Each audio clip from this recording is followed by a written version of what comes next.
Very good morning प्यारे बच्चों। Exam बिल्कुल नियर बाई है। राष्ट्रीय छात्रवृत्ति, पेट, दो एग्ज़ाम अगले महीने लगे हुए हैं, इसी महीने लगे हुए हैं। कुछ इंपॉर्टेंट अत्यावश्यक प्रश्न हैं जो कि दोनों परीक्षाओं में मिलेंगे, चाहे वो बड़ी सी बड़ी परीक्षा होने जा रही हो, चाहे छोटी से छोटी। बड़ी सी बड़ी परीक्षाओं में ये प्रश्न आ चुके हैं, इस पे हम डिस्कशन करने जा रहे हैं कि इनसे संबंधित और कौन से प्रश्न आपकी परीक्षा में बच्चों आएंगे। टॉपिक को एक बार मैं पढ़ा चुका हूँ, नदियों के बारे में, अबाउट द इंडिया। तो ऐसे प्रश्न जो बार बार भारत से पूछे जाते हैं, बड़ा अच्छा प्रश्न है। आपने भी इसको, अगर एग्जाम की तैयारी कर रहे हैं तो इस प्रश्न को आपने 100% देखा होगा। कौन सी नदी तिब्बत के पठार पर सांगपो कहलाती है? यह प्रश्न आयोग जैसी बड़ी परीक्षा पीसीएस में 2015 के या 16 के आसपास आया था। तब से कई बार अलग अलग एग्जाम में रिपीट कर चुका है और ये अब फिल्टर होते होते छोटी परीक्षाओं में पहुंच चुका है, विद्या ज्ञान और राष्ट्रीय छात्रवृत्ति जैसी परीक्षाओं में। लेकिन ये हमेशा इंपॉर्टेंट रहेगा। अगर आप पेट का पेपर देने जा रहे हैं, कोई भी परीक्षा देने जा रहे हैं, ये प्रश्न मिलेगा। तो डिस्कशन में देखिए इसके साथ और कौन कौन से प्रश्न हैं जो इस टॉपिक से कनेक्टेड है, आपके एग्जाम में बच्चों मिलेंगे। मैंने आपको पढ़ाते समय हल्का सा देख लीजिए, बहुत आसान तरीके से बता दूंगा कि कोई भी क्वेश्चन गलत नहीं होगा। ध्यान दीजिएगा, ये आपका मानसरोवर लेक है। मानसरोवर लेक से आपकी जो नदी निकलती थी, ये ब्रह्मपुत्र, जब यह इस तिब्बत क्षेत्र में चलती है, यहां पे चलती है, तो इसी नदी को हम बोलते हैं बच्चों सांगपो। और जैसे अरुणाचल प्रदेश से एंट्री अंदर लेती है और आसाम में जाती है, इस नदी को हम पुनः ब्रह्मपुत्र के नाम से जानते हैं। तो ब्रह्मपुत्र नदी केवल आसाम के अंदर ही जानी जाती है। आसाम से बाहर अरुणाचल में इसका नाम कुछ और है। पठारी क्षेत्र में, तिब्बत के पठार में इसका नाम सांगपो है। तो प्रश्न केवल यही नहीं आएगा कि इस नदी को सांगपो कहते हैं तो ब्रह्मपुत्र को कहते हैं। आसान क्वेश्चन था, पीटा हुआ क्वेश्चन है, कई बार एग्जाम में आ चुका है। अगला प्रश्न पूछा जा सकता है बच्चों, ब्रह्मपुत्र कहां से निकलती है? तो मैं पढ़ा चुका हूं आपको। ब्रह्मपुत्र ये आपका है मानसरोवर लेक, मानसरोवर झील है, जहां से 3 अलग अलग नदियां अलग अलग दिशाओं में मूव करती हैं। वो देख लीजिए कौन कौन सी हैं। एक नदी आपकी बच्चों ये मूव करेगी, कौन सी होगी? ये इंडस, जिसको हम सिंधु कहते हैं। और दूसरी बच्चों यहीं से मूव करेगी ये सतलज। और तीसरी आपके अरुणाचल प्रदेश के अंदर की तरफ, जिसको आपको हम बोलते हैं सांगपो। तो ये प्रश्न भी आ चुका है, वह कौन सा क्षेत्र जिस स्थान से 3 बड़ी नदियां अलग अलग दिशाओं में निकलती है? तो उस जगह का नाम है बच्चों क्या? मानसरोवर लेक या चेमा युंगडुंग। यहाँ से 3 बड़ी नदियां निकलेंगी, इसी को यहाँ पे हम सांगपो कहेंगे। अंदर आने पे ये हमारी बन जाएगी कौन सी? ये बन जाएगी बच्चों हमारी ब्रह्मपुत्र। और इसी ब्रह्मपुत्र में यहाँ से एक बड़ा डेल्टा है जिसको हम जानते हैं मांजुली डेल्टा। क्या बोलेंगे आप? मांजुली,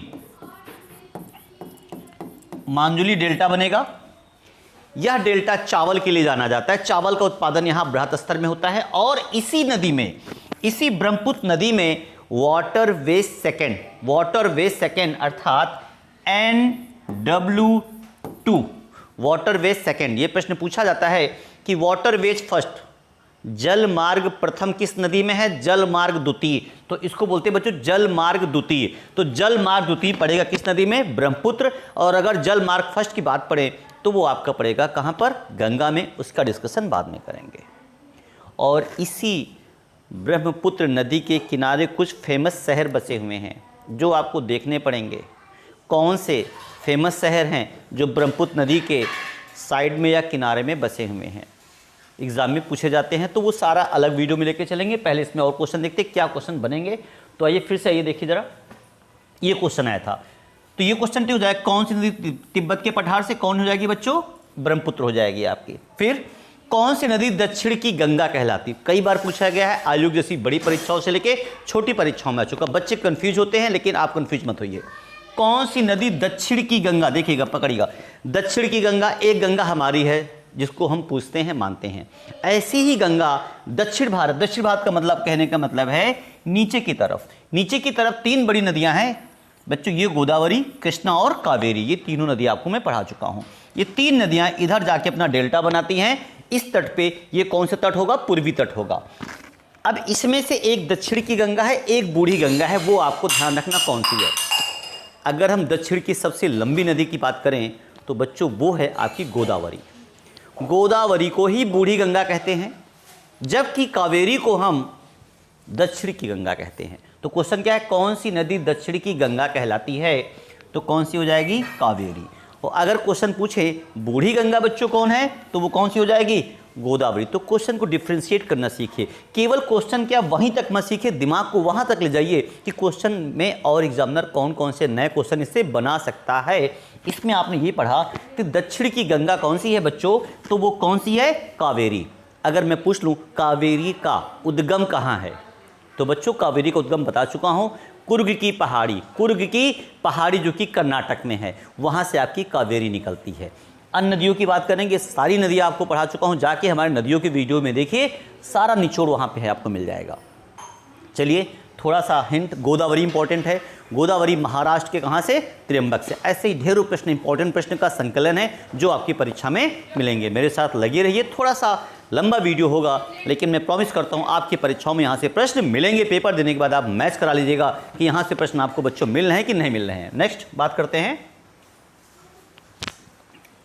यस, अगला प्रश्न स्क्रीन पे जो आपको दिख रहा है, विश्व का सबसे बड़ा नदी द्वीप मांजुली का निर्माण। देख लीजिए, जो मैंने बताया नीचे प्रश्न आपको रखा हुआ है, वो ये मेरा बनाया हुआ टेस्ट पेपर नहीं है, ये प्रकाशन वालों का है। लेकिन क्वेश्चन मेरे सारे इंपॉर्टेंट आपको किसी भी बुकलेट में मिल जाएंगे, किसी भी परीक्षा में मिलेंगे। तो विश्व का सबसे बड़ा नदी द्वीप कौन है? मांजुली।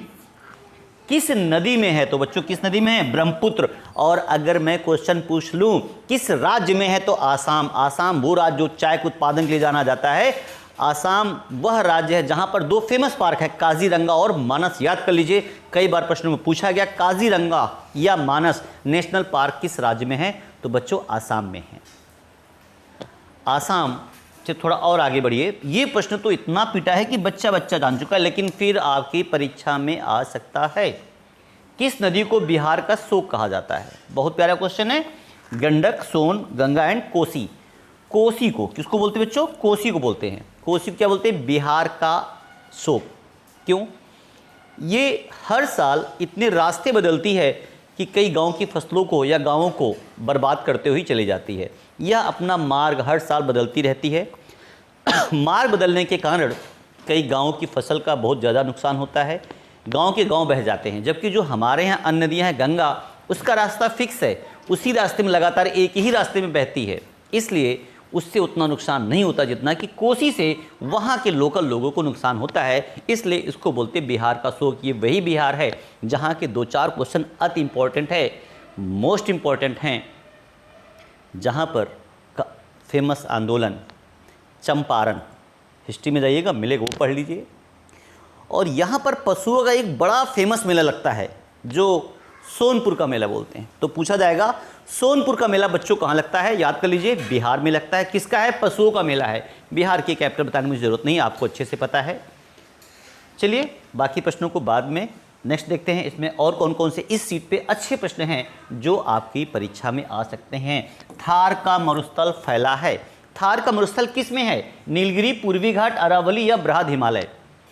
तो याद करिए, अगर आप इंडिया के मैप पे बच्चों जाते हैं, थोड़ा सा ये लीजिए, ये आ गया आपका, और ये हो गया आपका अरावली रेंज। कौन होगा ये? अरावली रेंज। इसी अरावली रेंज में के पास में आपका मरुस्थल है, कौन सा है? थार का। तो अरावली के कहाँ है? ये पश्चिम में है। अरावली के बारे में और 2-4 प्रश्न पूछे गए हैं। अरावली रेंज में ही आपका बड़ा फेमस टेम्पल है जो पूछा जाता है, और कई परीक्षा, माउंट आबू, दिलवाड़ा का जैन मंदिर। माउंट आबू बच्चों कहाँ है? यहीं पड़ेगा अरावली रेंज में। इस माउंट आबू को राजस्थान का शिमला कहते हैं। अगर पूछा जाए राजस्थान का शिमला किसको कहते हैं, तो बहुत अच्छा प्रश्न है, माउंट आबू। याद कर लीजिए, प्रश्न इंपॉर्टेंट है। और इसी अरावली रेंज में 2 फेमस खाने हैं, किसकी? तांबे की और चांदी की, पूछी गई हैं। तांबे की फेमस खान कौन सी है और चांदी की। तो बच्चों याद कर लीजिए, अगर मैं आपसे पूछूं इसी के साथ कई प्रश्नों को और लेके चलें, चांदी और तांबा, ये दो खाने अरावली रेंज में हैं जो कि पेपर में लगातार आ रही हैं। मेरा कहने का मतलब आप केवल मेरी सीट के साथ ना चले, उसके इर्द गिर्द और जो 10, 15, 20 क्वेश्चन इंपॉर्टेंट हैं उनको भी कवर करते बच्चों चलें। मैं एक वीडियो में कम से कम 100 टॉप क्वेश्चन कवर कर दूंगा। अभी तक मेरे 30 से 40 क्वेश्चन हो चुके, आप काउंट कर लीजिएगा। चांदी, चांदी के उत्पादन के लिए और तांबे के उत्पादन के लिए, तांबे के लिए यहाँ की फेमस खान याद कर ले बच्चों, खितड़ी की खान। पूछा जाएगा खितड़ी की खान किसके लिए जानी जाती है, तो किसके लिए है, तांबे के लिए है। और अगर प्रश्न घुमा दूँ चांदी के लिए, तो चांदी के लिए कौन सी है, जावर है। ये दोनों कहाँ पड़ेंगे, राजस्थान में पड़ेंगे। तो क्वेश्चन 10 तरीके से पूछेगा, जावर की खान किसके लिए है, चांदी के लिए है। बच्चे कंफ्यूज करते हैं, जावर को इसमें कर देते हैं, सॉरी चांदी को कर देते हैं खिचड़ी में, तांबे को कर देते हैं जावर में। कैसे याद रखेंगे, देखिएगा, चा और जा, चा और जा अगर मिलाया जाए तो चा और जा एक ही वर्ग में आते हैं, चा वर्ग में। किस में आते हैं, चा वर्ग, हिंदी जाइए, चा वर्ग में आते हैं। तो याद करना आसान है। चांदी को मिलाइए किससे, जावर से, तो तांबा ऑटोमेटिक क्या हो जाएगा, खिचड़ी, खिचड़ी। वापस आइए, चलते हैं। तो ये दोनों खाने कहाँ मिलेंगे आपके, राजस्थान में। किस रेंज में, अरावली रेंज में। वही अरावली जो कहते हैं सबसे पुरानी पर्वत श्रृंखला उत्तर आपके भारत की है, इसको याद रखिएगा। नेक्स्ट प्रश्न देखते हैं, अगला कौन सा इंपॉर्टेंट प्रश्न है जो आपकी परीक्षा के लिए बन सकता है। हाँ, पहला प्रश्न स्क्रीन पे देखिएगा इधर है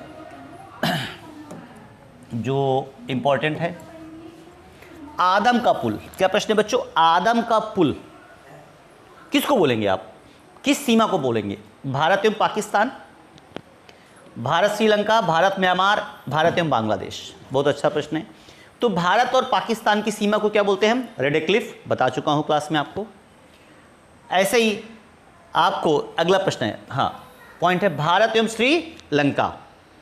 तो भारत और श्रीलंका के बीच का जो बॉर्डर है, जो सीमा है, उसको आदम ब्रिज बोलते हैं। क्या बोलते हैं, आदम ब्रिज बोलते हैं। और इसी को पाक जल संधि, पाक जल संधि भी बोलेंगे। इसी भारत और श्रीलंका के बीच की जो सीमा है, ये इंडिया का मैप देखिए, ये देख लीजिए, बन गया। यहाँ पे ये आपका नीचे कौन है, श्रीलंका है। ये जो होगा पॉइंट, ये यहाँ जाने के लिए। और इस आदम ब्रिज को आपने अगर एक मूवी देखी होगी बच्चों, चेन्नई एक्सप्रेस, उसमें इसका जिक्र किया गया है आदम ब्रिज का। यहाँ की शूटिंग है, उसमें आप देख सकते हैं। तो इस आदम ब्रिज को बोलते हैं, इसको पाक जल संधि भी बोलते हैं। और ये भारत का दक्षिणतम भाग कौन सा है, तमिलनाडु है। पूछा जाता है भारत का दक्षिणतम राज्य कौन है, तमिलनाडु। और दक्षिणतम पॉइंट की बात करें बच्चों, कन्याकुमारी। ये पॉइंट भी एग्जाम में पूछे गए हैं। आगे की बात करते हैं हम, कौन कौन से प्रश्न इंपॉर्टेंट हैं। चलिए आइए नेक्स्ट बात करते हैं हम। हाँ, तो ये ऐसे प्रश्न हैं जो आपकी परीक्षा के लिए बहुत इंपॉर्टेंट है। मैं बात कर रहा था आगे प्रश्नों की, आदम वाला हो गया। नेक्स्ट, बांग्लादेश के साथ कौन सी सीमा नहीं जुड़ी, किसकी सीमा नहीं जुड़ी बांग्लादेश के साथ, पश्चिम बंगाल, असम, मेघालय और उड़ीसा। बहुत अच्छा प्रश्न है। ये तीनों सीमा बनाते हैं, कौन नहीं बनाएगा, मेघालय। मैप देखिए वहां आपको क्लियर हो जाएगा बच्चों। नेक्स्ट है, हिमालय के सबसे दक्षिणतम भाग को क्या कहा जाता है। हिमालय का जो हिमालय रेंज, उसमें अलग अलग ये श्रृंखलाएं हैं, इनके अलग अलग नाम हैं। तो जो सबसे दक्षिणतम रेंज होगी, इसको हम बच्चों क्या बोलते हैं, शिवालिक। भारत में हिमालय का सर्वोच्च पर्वत शिखर, तो क्या बोलेंगे, K2 या गॉडविन ऑस्टिन। रख लीजिए, बिल्कुल रट लीजिए, इंपॉर्टेंट है, कई बार एग्जाम में आ चुका है। किस भारतीय राज्य का आंशिक भाग हिमालय पर्वत के उत्तर में स्थित है, कौन है बच्चों, वो जम्मू एंड कश्मीर है।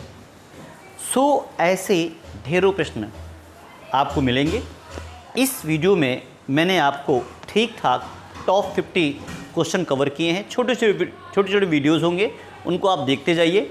100% आपकी परीक्षा में इसमें से कई प्रश्न मिलेंगे। जब मैं डिस्कशन करूंगा तो महज वह पर्टिकुलर क्वेश्चन नहीं होगा, उसके आसपास और जो क्वेश्चन होंगे उनको भी कवर करेंगे। इसका शॉर्टकट है, जो अलग अलग रेंज हैं कि ऊपर से नीचे हिमालय में कैसे रेंज है, उसका शॉर्टकट हम अगले नेक्स्ट में आपको देंगे। तो आज इस वीडियो में इतना ही। अगला वीडियो जल्द आपको मिल जाएगा। मैं सतीश, आपका शिक्षक, मोटिवेटर, और अगले वीडियोस में हम जिक्र करेंगे इसके अन्य क्वेश्चन के बारे में। जय हिंद, जय भारत।